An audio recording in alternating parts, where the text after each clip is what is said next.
going on, guys? This is Dino Hayden with Hayden Outdoors, checking in with you. Today I'm going to bring you along on a little scouting trip for this fall coming up, this season. Well, here towards the end of the month it will be fall. Practically is fall. We've been getting some cool down weather. It's been nice, great. So today we're gonna look for feed trees on my local WMA, which I know where they're at. I'm checking them, see what they got, see how loaded they are or whatnot. Find the ones that's gonna be active for archery this season.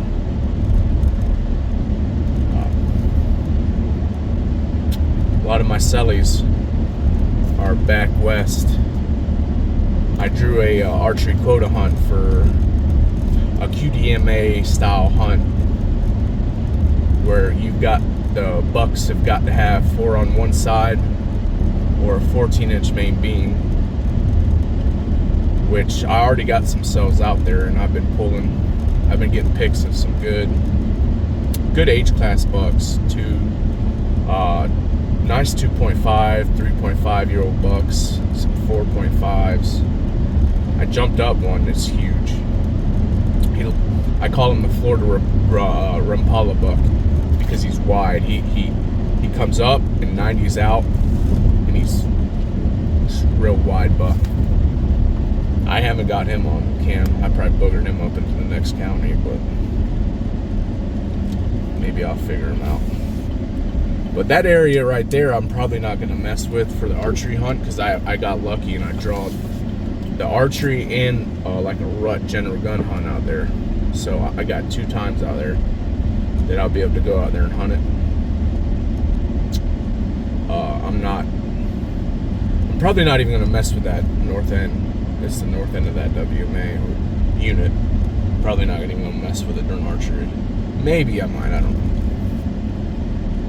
We'll have to see. But about 2 weeks before that hunt starts, I'm gonna go out there and I'm gonna stagger every cell cam I got on this edge. See, about central of the WMA, I'm on, like I said, a good age class of bucks, some nice bucks. I got one real wide one. I got one tall rack, 8. He's real nice, beautiful buck. If you follow my Facebook pages, you've seen him already. I also got a nice wide rack one that's got some points on him, about an 8 point, you know. He's wide, nice, all in that same area. And I got a real wide, like 5 point, but he'll go ahead and go on that 14-inch main beam. He'll definitely make that, you know. So with that edge that I'm telling you about out there, it's the edge of River Swamp, right? And it makes like a backward C.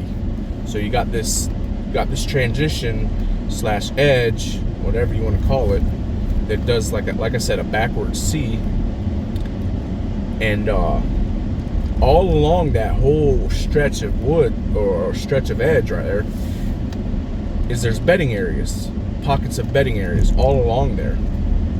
And you can tell these bachelor groups, what they do is they just work that edge on like a day or 2 loop.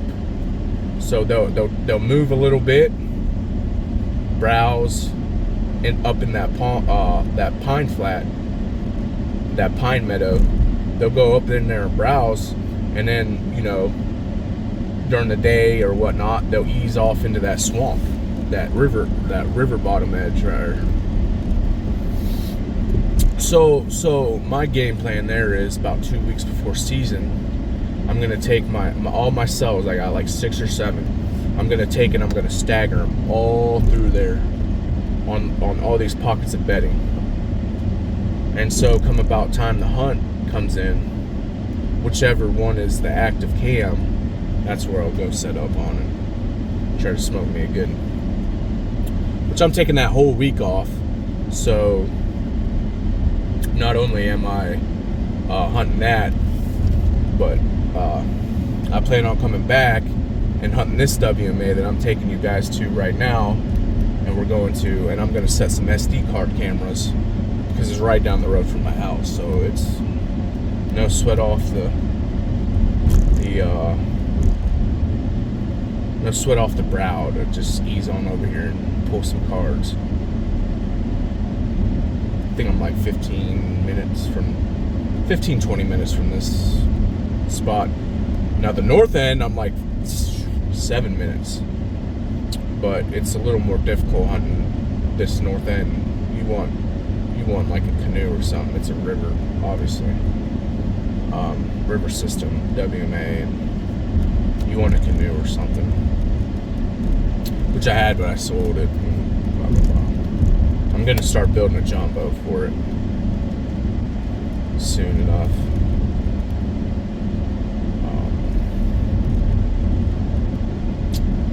But yeah, today we're gonna go over feed trees. We're gonna find some feed trees.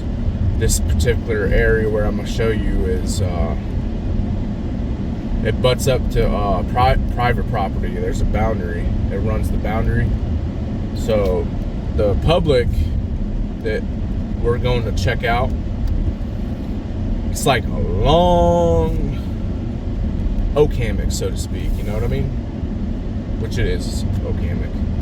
That butts up to private, and the private is like, I guess the technical phrase for it would be CRP,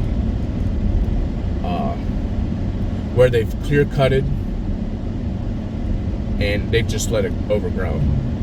So what happens is those deer during the day, a lot of times they'll go bed on that CRP, that overgrown clearing during the day and towards prime times, whether it be morning, early morning, or even all night sometimes. But what I'm trying to say is you can catch them coming in and out right at daylight or towards the afternoon. There's one time I sat in there. The wind's got to be just right, which we'll get to that in a minute. But there's one time I sat in there and I had a doe group come in on me on a west wind. You need about a west wind for it, and you only get that a handful of times in this general area right here. A good actual pure west wind. It happens a couple times, and like I said, that's why you guys got to pay attention to wind with your spots. You can't, you got, that's crucial to me. That's crucial to any deer hunter, obviously, is wind. I check hunt stand, but I don't all rely on hunt stand. I'll check hunt stand. I'll look at Google weather. I'll walk outside and grab leaf litter or something, just throw it in the air and just see where it's going. For you guys down in Central Florida, I know you deal with a swirling wind a lot, so, which we get that up here too, don't get it twisted. I'm up in northwest Florida, you know, so we get that too from time to time, but for the most part, you can bet on like a northwest wind. I mean, northeast wind. You can bet on that. That's going to be your main wind around here is northeast. During the fall, during hunting season, you know what I mean? Or pure north. Which, it tends to be northeast though. So,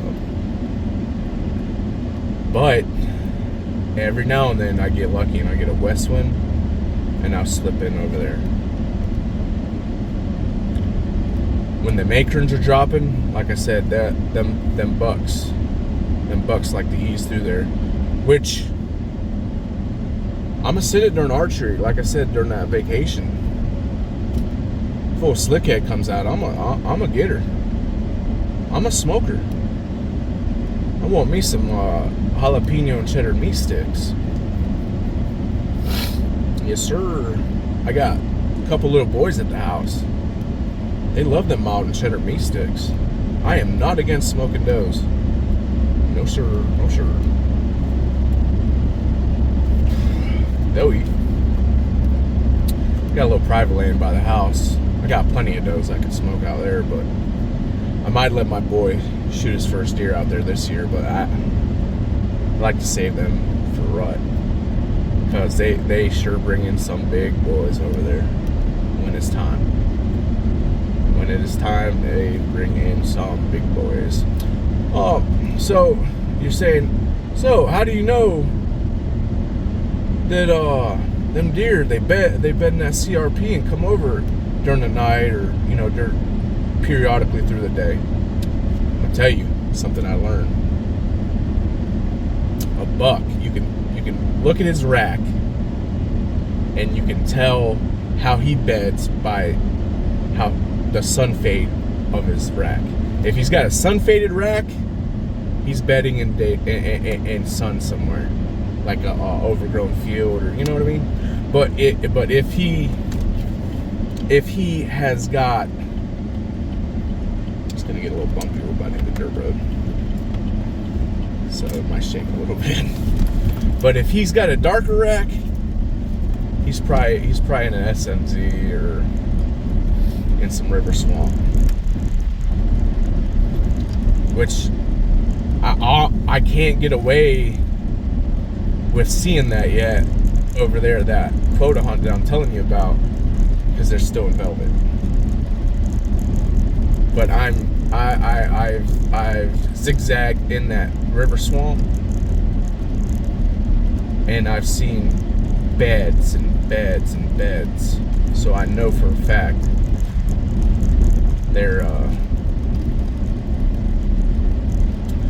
bedding down in that river swamp.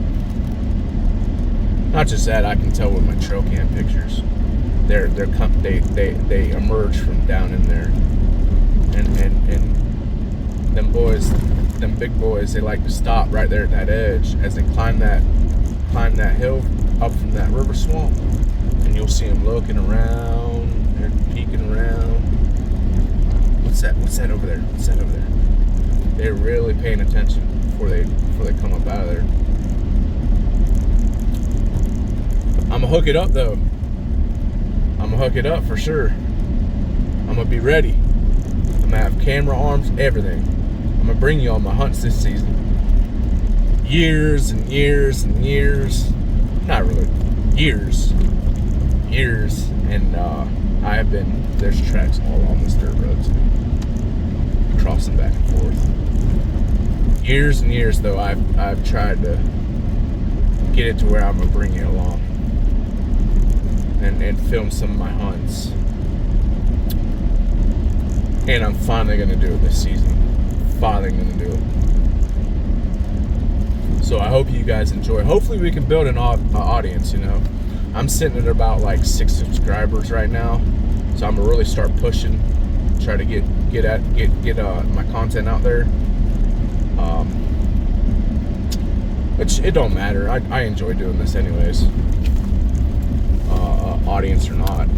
Like I said before, I have 3 little boys and 1 in the oven that'll be popping out about Christmas time. So that'll make 4 little boys. So if I don't get anything out of this content that I'm telling you guys about, if I don't even build an audience, I don't care. You wanna know why? At least my boys will be able to look and say, hey, there's Dad. Let's go watch a video and see Dad talking about it. Or let's go watch a video of Dad smoking him a good one. You know what I mean? Don't get me wrong, I wish you'd like and subscribe and share, and I could go mainstream of and help plenty of folks and reach plenty of people, But I mean, if I do, I do. If I don't, I don't. I built an audience. You guys want to comment in the comments and be like, hey, can you do a cute? You start doing some question and answer, and I'm down for all that. I'll bring you along. I'll talk to you about it. I'll give you some hints. I appreciate it. If you're watching this right now, thank you. Thank you. Thanks for coming out here with me, you know. And if you can take something away that helps you smoke a good one, send me a picture. I'd love to see it. I'd love to see some success stories based on what I tell you, what we talk about. What, you know what I mean? It's pretty much what it's about, really. I don't understand how some people like will pump content out and post it on social media and then turn around and get mad when people start asking questions or trying to figure out where they're at. I'm not name dropping my WMAs by no means, but I'm not gonna get mad if you do name drop under a comment or something. If you name drop it, so be it. Wanna know why? If I wanted it that much of a secret, I wouldn't be, posting videos about it or talking about it or whatnot, you know. So, well, we're about here now, so I'm getting in the woods. I'll show you a couple things. Look at this shit. I'm sorry, I'm not trying to cuss in my videos by no means, but come on, man. You gotta do better than that. I love the outdoors. I love bringing my family to the outdoors. And the last thing I want to see is that trashy people, man. Leave no trace. For real, like, burns me up, man.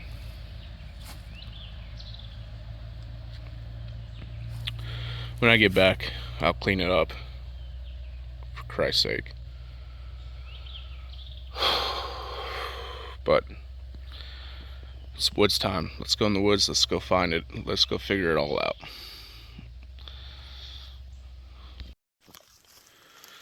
So we're in the woods now. I talk kind of low. I like to slip in here and slip out. Typically, it's best to. I like in a perfect scenario. I really like to try to come up in here like when there's going to be some rain. Because that way it washes your scent out of here pretty quick, and they don't really get a chance to figure out that you were in there. But sometimes you can, sometimes you can't. Anyways, check this out. Alright, so this right here is greenbrier, right? I'm trying to make it look good. See how it's been nipped at? It's browse. Just some natural browse.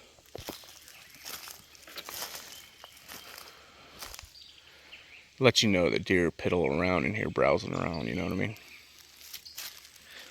We're on a main drag, like a main trail. And yeah, look. See how it's been nipped at the ends? They like to nip at the new growth right there. You see it?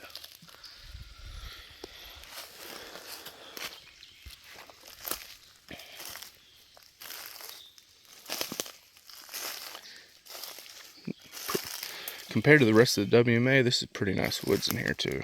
That's why I like messing with it. There's a good canopy to it, so the undergrowth isn't real. So you can see the canopy's real nice. So the undergrowth ain't bad. Makes for easy walking. And believe it or not, I'm gonna tell you one thing. I know folks like to preach the whole, it's gotta be thick. Big deer and thick, you know. I know people preach that, but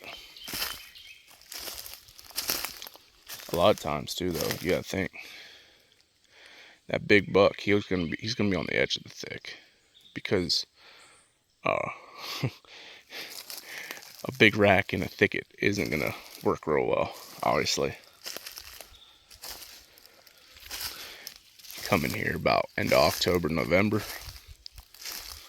place is littered with scrapes everywhere. Rubs. A lot of buck traffic through here. And the reasoning is there's a lot of doe groups in here. A lot. It's a good deer population in this public right here. I love it, man. I love it. I'm lucky enough to be living real close to it. The only reason I go hit other WMAs is just because a little change of scenery, you know what I mean?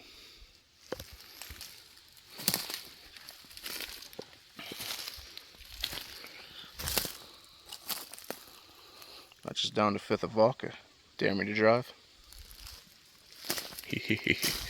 Only some will get that reference.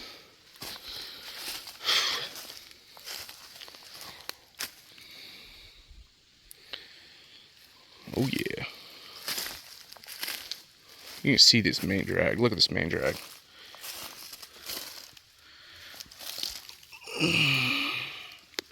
Still feeding on old acorns from last year.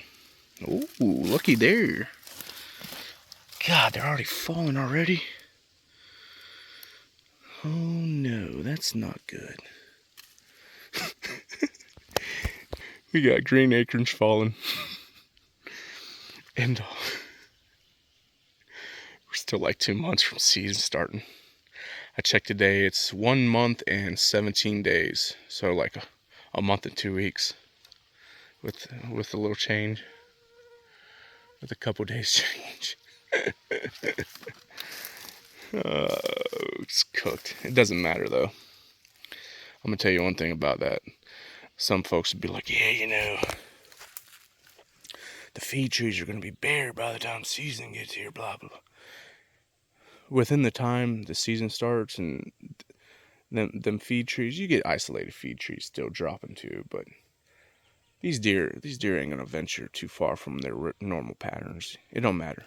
Even if the feed trees like diminished, they're not gonna be all that far away from it. I'm telling you, they don't. It's not like, you know, the feed trees depleted and they just jump in the. They get the family together, jump in the old SUV and go take off to the next county or something. You know what I mean? They're still around. They're still in the area.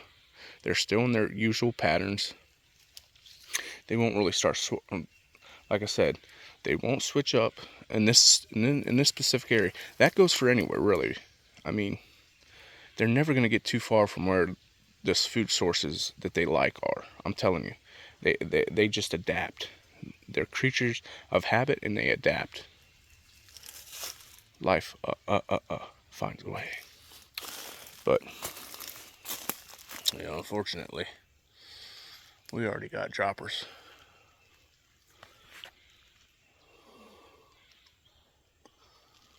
So we're gonna push forward.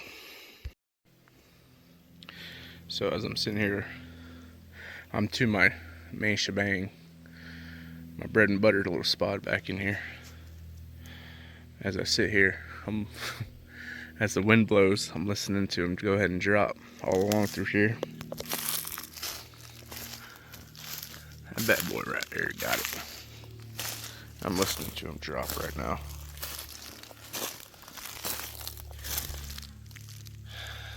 Oh yeah, she's loaded. She is loaded.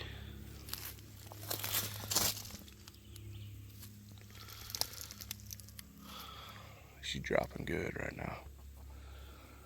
A shame.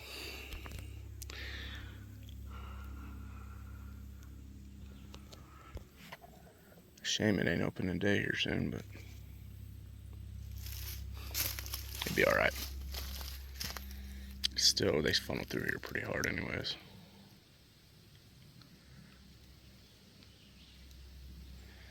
I'll catch one slip and watch. Well, guys, appreciate you coming along with me. Hopefully you got something out of this video. I got some cleaning up to do at the local campsite over there, and I'll get you some more scouting videos and stuff going. I might do a little sit down and talk with you too again here soon. Well, like and subscribe if you made it this long. Thank you so much for listening and being along with me. Like and subscribe, share with your friends, whatever you got to do, you know. Dino Haytem Outdoors.